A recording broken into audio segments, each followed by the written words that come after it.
When We Cease to Understand the World by Benjamin Labatut. A book which is perhaps somewhat hard to categorize as it blurs the line sort of between nonfiction and fiction. So this was a pretty notable book back when it came out a few years ago. As it says here on the cover, it was shortlisted for the Booker Prize. And having recently read Samantha Harvey's Orbital, which won the Booker Prize, I have to say I get the distinct impression that the standards for that award are pretty lax. Now, that is not necessarily to say that I disliked When We Cease to Understand the World so much as it is to say that I just wasn't really impressed by it.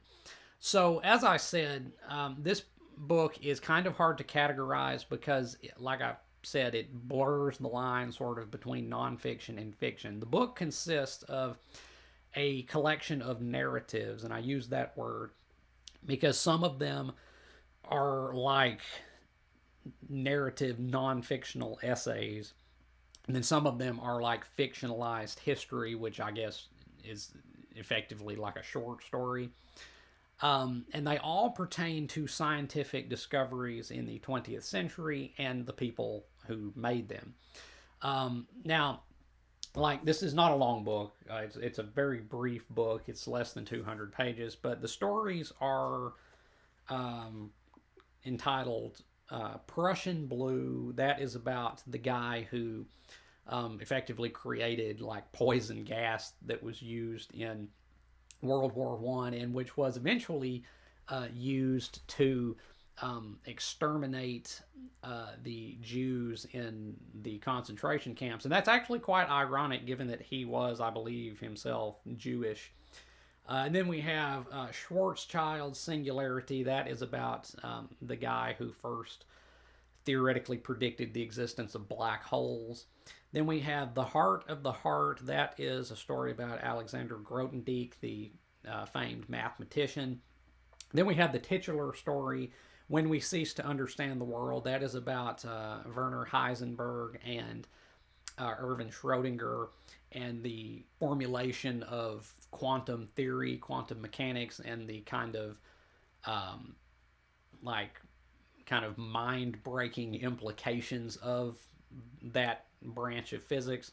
And then we have the final story, which is entitled The Night Gardener, which seems to be written from the point of view of the author, Benjamin Labatut himself, and is kind of a reflection on some science of the 20th century. That's basically what this book is. It is a collection of narratives, all pertaining to scientific discoveries made in the 20th century and the people who made them. And as I said, it blurs the line between nonfiction and fiction, and it starts out essentially just a non-fictional work. Like the first story is basically just an essay, which is, I think, pretty much true, about the poison gas guy. And then from there, as the book goes on, the stories, the narratives get progressively more fictionalized. And yeah, that's the book. So let's talk about the technical qualities of this book. So the writing in this book didn't really impress me all that much. It's not badly written. I mean, the sentences are constructed properly. There's nothing clumsy about it, but it has very little like pizzazz to it. It's basically like journalese. It's just a very dry recounting of facts and history. Not much like, again, flair to it. It's not very remarkable in its telling. There's not a whole lot of beauty here to be remarked upon. It's competent, but that's about it. Now, on to the characters. They are flat as shit because some of these narratives in here, like I said, are basically just non-fictional essays recounting the history of this person and their discovery.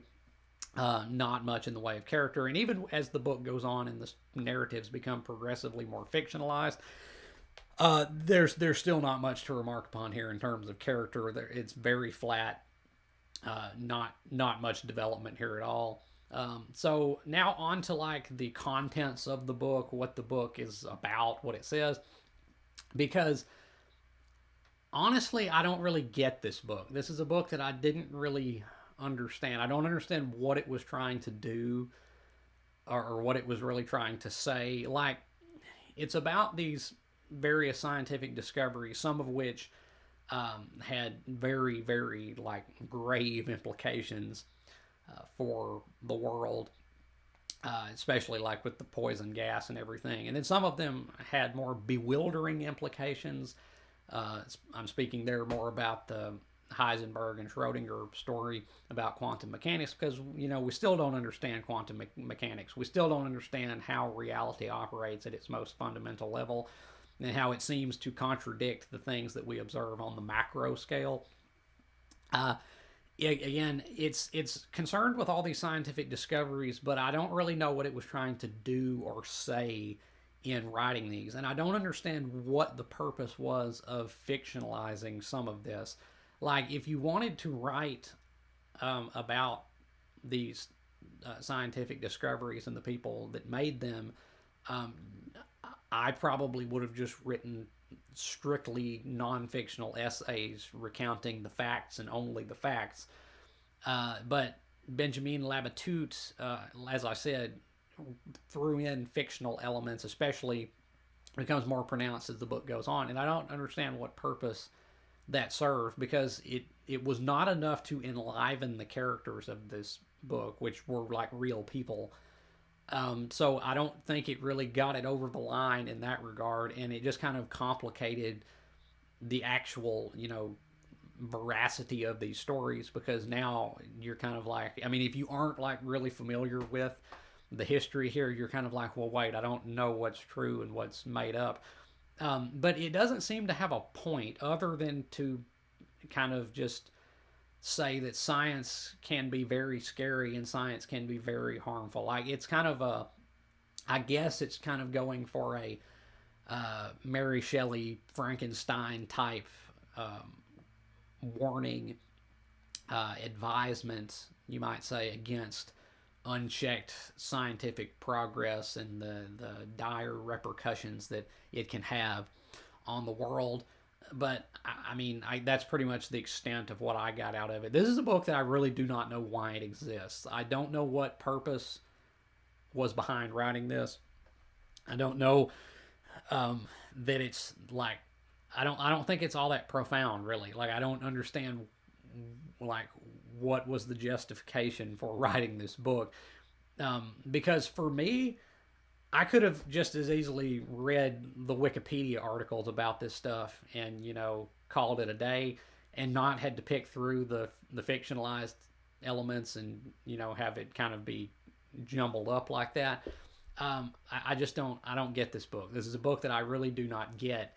But that's not to say that I disliked the book. It just made no real impact on me.